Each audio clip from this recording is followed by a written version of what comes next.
Hello viewers, આજનો આપણો topic છે સ્વાદુપિંડ ગ્રંથિ. સ્વાદુપિંડ ગ્રંથિ.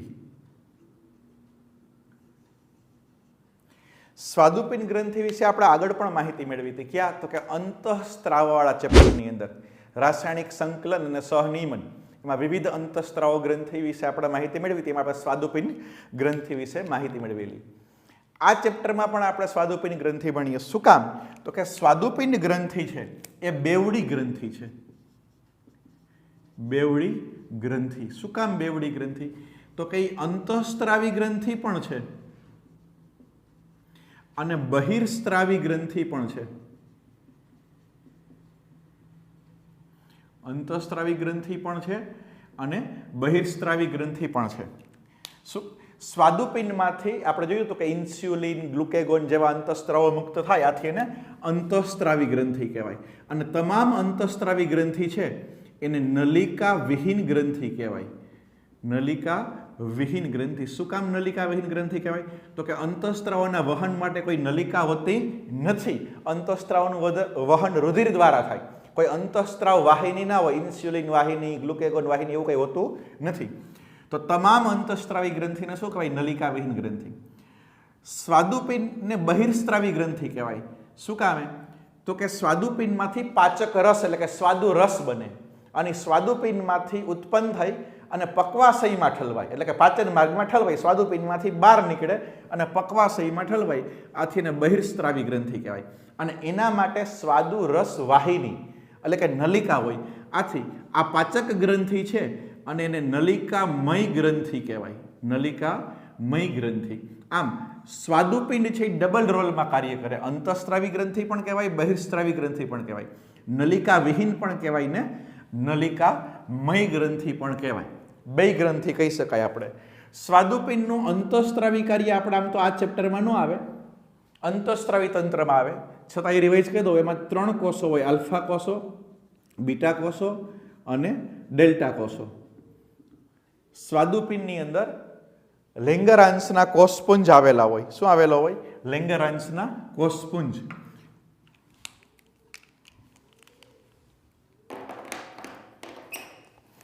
સ્વાદુપિંડ ગ્રંથિ આપણે અહીંયા વાત કરી તો સ્વાદુપિંડની આંતરિક રંજનાની અંદર લેંગરહાંસના કોષપુંજ આવેલા હોય.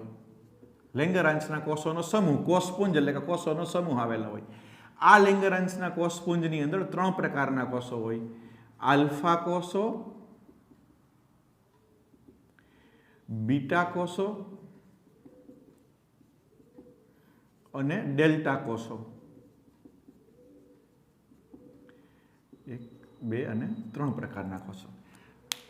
સ્વાદુપિંડનો જે અંતઃસ્ત્રાવી ગ્રંથિવાળું કાર્ય છે કે અંતઃસ્ત્રાવી ભાગ છે, તો એમાં લેંગરહાંસના કોષનો સમૂહ આવેલો એની આંતરિક રચનામાં.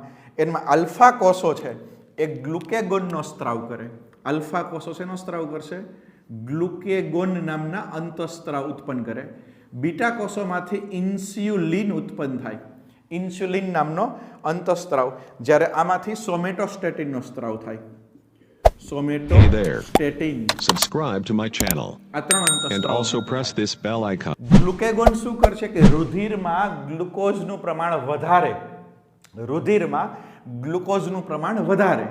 ઇન્સ્યુલિન શું કરશે? રુધિરમાં ગ્લુકોઝનું પ્રમાણ ઘટાડે. આ બંને એન્ટાગોનિસ્ટ કહેવાય. બંનેના કાર્ય એકબીજાથી વિરુદ્ધ છે. ઇન્સ્યુલિન રુધિરમાં ગ્લુકોઝ ઘટાડી દે તો જો ઘટી ગયું હોય તો પાછું વધારવું હોય તો એ કાર્ય કોનું થયું? ગ્લુકેગોનનું થયું. આમ ઇન્સ્યુલિન અને ગ્લુકેગોનની સંયુક્ત અસરથી રુધિરમાં ગ્લુકોઝનું પ્રમાણ જળવાઈ રહે. માની લો કે ઇન્સ્યુલિનની ખામી હોય તો કયો રોગ થાય? ડાયાબિટીસ મેલિટસ, કે રુધિરમાં ગ્લુકોઝનું પ્રમાણ વધી જાય. સોમેટોસ્ટેટિનનું કાર્ય શું છે? સોમેટોસ્ટેટિન તો કે GH નો સ્ત્રાવ અવરોધે. GH એટલે ગ્રોથ હોર્મોન. ગ્રોથ હોર્મોનનું નિયંત્રણ કરે. ગ્રોથ હોર્મોન એટલે કે GH નો સ્ત્રાવ અવરોધે. તો સ્વાદુપિંડ ગ્રંથિ જે આપણા અંતઃસ્ત્રાવવાળા ચેપ્ટરમાં રાસાયણિક સહનિયમન અને સંકલન એમાં જે ભણી એનું રિવિઝન કરાવી દીધું કે સ્વાદુપિંડની અંતઃસ્ત્રાવી ગ્રંથિ છે. તમામ અંતઃસ્ત્રાવી ગ્રંથિને નલિકા વિહીન ગ્રંથિ કહેવાય. સ્વાદુપિંડની અંદર વિશિષ્ટ પ્રકારના કોષો એને લેંગરહાંસના કોષ કહેવાય. એના આલ્ફા કોષો ગ્લુકેગોન ઉત્પન્ન કરે. ગ્લુકેગોન શું કરે તો કે ઇન્સ્યુલિનનું પ્રમાણ ગ્લુકેગોન છે ગ્લુકોઝનું પ્રમાણ વધારે. કઈ રીતે વધારશે એ આપણે જોઈ લઈએ કે શરીરની અંદર કાર્બોદિતનો સંગ્રહ ગ્લાયકોજન સ્વરૂપે હોય. ક્યાં સ્વરૂપે હોય? ગ્લાયકોજન. તો ગ્લાયકોજનમાંથી ગ્લુકોઝ બનાવે. ગ્લાયકોજનમાંથી શું બને? ગ્લુકોઝ. તો ગ્લાયકોજનમાંથી ગ્લુકોઝ બને એટલે ગ્લુકોઝનું પ્રમાણ વધ્યું. આ કાર્ય કોનું છે? ગ્લુકેગોન. અને એનાથી ઉર્ધું જો ગ્લુકોઝને ઘટાડવો હોય તો ગ્લુકોઝમાંથી શું બની જાય? ગ્લાયકોજન. ગ્લુકોઝમાંથી ગ્લાયકોજન બને એટલે ગ્લુકોઝનું પ્રમાણ ઘટે. એ કાર્ય કોના દ્વારા થાય? ઇન્સ્યુલિન. તો ઇન્સ્યુલિન છે એ ગ્લુકોઝમાંથી ગ્લાયકોજન બનાવે, ગ્લુકેગોન છે એ ગ્લાયકોજનમાંથી ગ્લુકોઝ બનાવે. એટલે એકંદરે તમે જુઓ તો આ ગ્લુકોઝનું પ્રમાણ છે એ વધારે છે અને આ ગ્લુકોઝનું પ્રમાણ છે એ ઘટાડે છે. તો આ એના અંતઃસ્ત્રાવી કાર્ય થયા. ક્યાં કાર્ય થયા? અંતઃસ્ત્રાવી. હવે જોઈએ સ્વાદુપિંડનું બહિર્સ્ત્રાવી કાર્ય. એટલે કે સ્વાદુપિંડને આપણે નલિકામય ગ્રંથિ કહીએ છીએ. તો એનું બહિર્સ્ત્રાવી કાર્ય જોઈએ. તો સ્વાદુપિંડ ક્યાં આવેલું હોય પહેલાં આપણે એ જોઈ લઈએ. તો કે સ્વાદુપિંડ છે એ જઠર અને પક્વાશયની વચ્ચે. આપણે ખબર કે પક્વાશય છે આમ યુ આકારની રચના છે. આ પક્વાશય છે.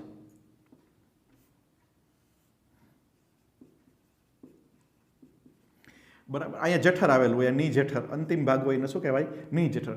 જઠર અને પક્વાશયની વચ્ચે સ્વાદુપિંડ આવેલું હોય. તો સ્વાદુપિંડમાંથી નીકળતી સ્વાદુરસ વાહિની, આને કહેવાય સ્વાદુરસ વાહિની. અને એ જ વખતે યકૃતમાંથી આવતી પિત્ત નળી, આ બંને જોડાઈ જાય. આ પિત્ત નળી છે, આને કહેવાય પિત્ત નળી. જે કેમાંથી ઉત્પન્ન થાય? યકૃતમાંથી આવે. અહીંયા યકૃત હોય તો યકૃતમાંથી આવે. અને સ્વાદુપિંડમાંથી નીકળતી સ્વાદુપિંડ નલિકા, આ સ્વાદુપિંડ નલિકા, એ બંને જોડાઈ જાય. આ બંને જોડાય તો યકૃત સ્વાદુપિંડ નલિકા બનાવે. આ જે બને એને નામ આપશો આપણે યકૃત સ્વાદુપિંડ નલિકા. યકૃત સ્વાદુપિંડ નલિકા. અહીંથી યકૃતમાંથી પિત્ત નળી આવે, સ્વાદુપિંડ, અહીંયા સ્વાદુપિંડ છે તો સ્વાદુપિંડમાંથી સ્વાદુપિંડ નલિકા આવે. આ સ્વાદુપિંડ નલિકા બંને જોડાય એટલે કોમન થઈ તો એને યકૃત સ્વાદુપિંડ નલિકા એવું નામ આપ્યું. એનો અંતિમ ભાગ છે આમ ફૂલેલો હોય અને પક્વાશયમાં ખુલે. અહીંયા પક્વાશયમાં એનું ઓપનિંગ થયું. પક્વાશયમાં આ જે ફૂલેલો ભાગ છે એને કહેવાય વેટર પુટિકા. વેટરની પુટિકા. ફૂલેલા ભાગને આપણે શું નામ આપશું? વેટરની પુટિકા. યકૃતમાંથી જે પિત્ત નળી આવે એમાંથી જે પિત્ત રસ આવે એનું નિયમન અહીંયા એક વાલ્વ દ્વારા થાય. આ જે વાલ્વ છે એને કહેવાય બોયડેનનો valve. Boyden valve, valve of Boyden. હા, હમણાં જ અમેરિકાના રાષ્ટ્રપતિ બન્યા ને બાઇડેન. હા, તો આ બાઇડેન કે બોયડેન. તો વાલ્વ ઓફ બોયડેન જે યકૃતમાંથી જે પિત્ત નળી આવે એનું નિયમન કરે. વાલ્વ બંધ થાય એટલે પિત્તરસનો સ્ત્રાવ અટકી જાય, વાલ્વ ખુલ્લો થાય એટલે પિત્તરસનો સ્ત્રાવ સ્ટાર્ટ થાય. વેટરની પુટિકા છે એની ઉપર પણ એક વાલ્વ આવેલો હોય, આમ વાલ્વ આવેલો છે. એને કહેવાય સ્ફિન્ક્ટર ઓફ ઓડી અથવા તો ઓડીનો વાલ્વ. ઓડીનો વાલ્વ. ઓડી, ચાર બંગડી વાળી ઓડી. તો સ્ફિન્ક્ટર ઓફ ઓડી કહેવાય એને. જે ઓડીનો વાલ્વ છે એ આનું નિયંત્રણ કરે કે આમાંથી સ્ત્રાવ આવે કે નહીં. આપણે યકૃત વિશે ભણવાનું બાકી છે. નેક્સ્ટ લેક્ચર આપણું એનું જ છે યકૃત એ જે ગ્રંથિ. સ્વાદુપિંડ ગ્રંથિ છે એનો અંતઃસ્ત્રાવ વિભાગ આપણે ભણી લીધો. સ્વાદુપિંડની જે સ્વાદુપિંડ ખંડિકા હોય એમાંથી સ્વાદુ રસ ઉત્પન્ન થાય. એ સ્વાદુ રસનું વહન પહેલા કોના દ્વારા થાય? સ્વાદુપિંડ નલિકા દ્વારા. સ્વાદુપિંડ નલિકા જ્યારે પિત્ત નળી સાથે જોડાય એટલે શું બનાવે? યકૃત સ્વાદુપિંડ નલિકા. એ કેમાં ખુલે? તો કે વેટરની પુટિકા. એનું નિયંત્રણ કોના દ્વારા થાય? સ્ફિન્ક્ટર ઓફ ઓડી અથવા તો ઓડીનો વાલ્વ. અને એ ક્યાં ખુલે? તો કે પક્વાશયમાં. તો આમ પક્વાશયની અંદર, અહીંયા પક્વાશયની અંદર સ્વાદુ રસ આવી જાય. આ જે સ્વાદુપિંડમાંથી જે સ્વાદુ રસ આવે છે, માની લો કે આ સ્વાદુ રસ છે એ વહન પામતો સ્વાદુ રસ ક્યાં રીતના આવે? પક્વાશયમાં આવે. તો સ્વાદુપિંડમાંથી ઉત્પન્ન થતો સ્વાદુ રસ પક્વાશયમાં ઠલવાય છે. આમ એ બહિર્સ્ત્રાવી ગ્રંથિ કહેવાય. અને એના વહન માટે આખું નલિકામય તંત્ર છે. આથી એને નલિકામય ગ્રંથિ કહેવાય. એને શું કહેવાય? નલિકામય ગ્રંથિ. સ્વાદુ રસ એના બંધારણમાં શું હોય આપણે એ જોઈએ કે સ્વાદુ રસ છે એનું બંધારણ જેને આપણે સ્વાદુ રસ કહીએ, સ્વાદુ રસના બંધારણમાં કઈ કઈ વસ્તુ આવેલી હોય એના વિશે આપણે માહિતી મેળવીએ. તો સ્વાદુ રસના બંધારણમાં 98% પાણી હોય. બીજું શ્લેષ્મા આવેલું હોય, ચિકાસિત. પછી કાર્બનિક અને અકાર્બનિક ક્ષાર આવેલા હોય.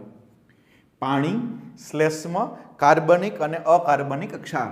આ સિવાય ટ્રિપ્સિનોજન, પાછળ જન આવ્યું એટલે શું કહેવાય? નિષ્ક્રિય ઉત્સેચક. નિષ્ક્રિય ઉત્સેચક ઝાઇમોજન, પ્રોએન્ઝાઇમ. કાઇમોટ્રિપ્સિનોજન, કાઇમોટ્રિપ્સિનોજન, પ્રોકાર્બોક્સી પેપ્ટિડેઝ, પ્રોકાર્બોક્સી પેપ્ટિડેઝ. અહીંયા પ્રો છે એટલે નિષ્ક્રિય, પાછળ જન છે એટલે નિષ્ક્રિય. આ સિવાય ન્યુક્લિએઝ, ન્યુક્લિએઝ, આલ્ફા એમાઇલેઝ,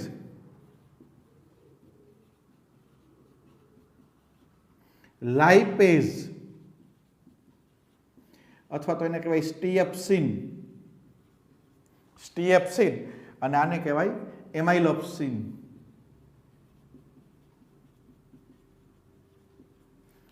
અને ફોસ્ફોલાઇપેઝ. આવા ઉત્સેચકો આવેલા હોય. તો સ્વાદુ રસનું બંધારણ 98% પાણી પ્લસ શ્લેષ્મ, કાર્બનિક અને અકાર્બનિક ક્ષાર. આ સિવાયનો ભાગ છે એ ઉત્સેચકીય ભાગ છે. એ ભાગને શું કહેશું આપણે? ઉત્સેચકીય ભાગ. આજે ઉત્સેચકીય ભાગની આપણે વાત કરીએ તો ઉત્સેચકીય ભાગની અંદર ટ્રિપ્સિનોજન, કાઇમોટ્રિપ્સિનોજન અને પ્રોકાર્બોક્સીપેપ્ટિડેઝ આ ત્રણેય નિષ્ક્રિય છે. કાકા જન અને આગળ પ્રો આપ્યું. ટ્રિપ્સિનોજન ટ્રિપ્સિનમાં ફેરવાય, કાઇમોટ્રિપ્સિનોજન કાઇમોટ્રિપ્સિનમાં ફેરવાય અને આ કાર્બોક્સીપેપ્ટિડેઝમાં ફેરવાય. એટલે પ્રોટીનનું પાચન કરે તો એને કહેવાય પ્રોટીએઝ. એને શું કહેવાય? પ્રોટીએઝ. આ ત્રણેય ઉત્સેચકો છે એ પ્રોટીનનું પાચન કરે, આથી એને પ્રોટીએઝ કહેવાય. ન્યુક્લિએઝ છે કેનું પાચન કરે? ન્યુક્લિક એસિડ, ડીએનએ અને આરએનએ. એમાઇલેજ શેનું પાચન કરશે? સ્ટાર્ચનું પાચન કરશે, જેને એમાઇલોપ્સિન પણ કહેવાય. લાઇપેઝ શેનું પાચન કરે? લિપિડનું પાચન કરે, એને સ્ટીએપ્સિન પણ કહેવાય. અને ફોસ્ફોલાઇપેઝ છે ફોસ્ફોલિપિડનું પાચન કરે. ખોરાકના મુખ્ય ઘટકો કાર્બોદિત, પ્રોટીન, લિપિડ અને ન્યુક્લિક એસિડ. 4 જ ઘટકો હોય. કાર્બોદિત, બાયોમોલેક્યુલ્સમાં આપણે ભણી ગયા કે કાર્બનિક ઘટકોમાં કાર્બોદિત, પ્રોટીન, લિપિડ અને ન્યુક્લિક એસિડ. આ ચારેય ઘટકોનું પાચન સ્વાદુ રસ દ્વારા થાય. આથી એને સંપૂર્ણ પાચક રસ કહેવાય. સ્વાદુ રસને સંપૂર્ણ પાચક રસ શું કામ કહેવાય? પ્રોટીનનું પાચન કરવાની ક્ષમતા પણ છે, ન્યુક્લિક એસિડનું પાચન કરવાની ક્ષમતા પણ છે, સ્ટાર્ચ એટલે કે કાર્બોદિતનું પણ પાચન કરે અને લિપિડ એટલે કે લાઇપેઝ દ્વારા એનું પણ પાચન કરે. લિપિડ, કાર્બોદિત, ન્યુક્લિક એસિડ, પ્રોટીન, ખોરાકના ચારેય ઘટકોનું પાચન કરતા ઉત્સેચકો સ્વાદુ રસમાં આવેલા હોય. આથી સ્વાદુ રસને સંપૂર્ણ પાચક રસ કહી શકાય. સંપૂર્ણ પાચક રસ. તો જે આ પાચક ગ્રંથિ એટલે કે સ્વાદુ રસ ઉત્પન્ન થાય એ બહિર્સ્ત્રાવી કાર્ય થયું, અંતઃસ્ત્રાવો ઉત્પન્ન થાય અંતઃસ્ત્રાવી કાર્ય થયું. આમ સ્વાદુપિંડ છે એ ડબલ રોલમાં કાર્ય કરે. આથી એને બેવડી ગ્રંથિ તરીકે ઓળખવામાં આવે છે. અને સ્વાદુપિંડનો જે સ્વાદુ રસ છે એ સ્વાદુપિંડ ખંડિકામાંથી ઉત્પન્ન થાય, સ્વાદુપિંડ નલિકામાં આવે, ત્યાંથી યકૃત સ્વાદુપિંડ નલિકામાં આવે, ત્યાંથી વેટરની પુટિકા દ્વારા પક્વાશયમાં ઠલવાય અને પક્વાશયની અંદર ખોરાકનું પાચન થાય. તો સ્વાદુ રસ છે એ ખોરાકનું પાચન કરે એ કયા અંગમાં કરે? તો કે પક્વાશયમાં કરે, કારણ કે એ પક્વાશયમાં ઠલવાય છે. તો પક્વાશયમાં ખોરાકનું પાચન થાય એ કયા રસ દ્વારા થાય? સ્વાદુ રસ દ્વારા થાય. તો આમ આપણે સ્વાદુપિંડ ગ્રંથિ વિશે માહિતી મેળવી. નેક્સ્ટ લેક્ચરમાં આપણે યકૃત ગ્રંથિ તરીકે માહિતી મેળવશું. Thank you very much. Have a nice day.